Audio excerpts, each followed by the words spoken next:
Mr. Speaker, sabi ng nakaupong Vice Presidente sa isang public event kahapon, and I quote, "Hinahanap nila ako ngayon sa House of Representatives kasi pinag-uusapan nila ang budget ng Office of the Vice President." End of quote. Mr. Speaker, kailangan po maging malinaw na hindi totoo na pinag-usapan kahapon ang budget ng Office of the Vice President.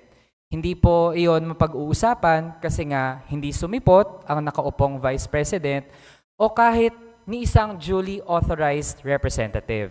Mr. Speaker, iniwan niya sa ere ang budget sponsor na magde-defend pa nga sana ng sa ngayon ay 733 million pesos na proposed budget para sa OVP matapos kaltasan ng Committee of Appropriations. Hindi pa nga yun zero budget o piso budget.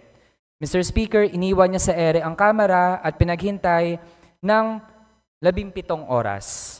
Iniwan niya sa ere ang taong bayan na nag-abang kahapon para sa plenary deliberations for the OVP budget.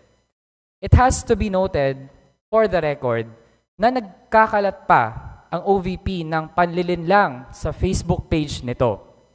Pinapalabas na optional ang pagdepensa sa proposed budget. Mr. Speaker, naghintay tayo kahapon for 17 hours hanggang 3 a.m. kanina. Nag-resume today. Naghintay ulit tayo ngayong araw.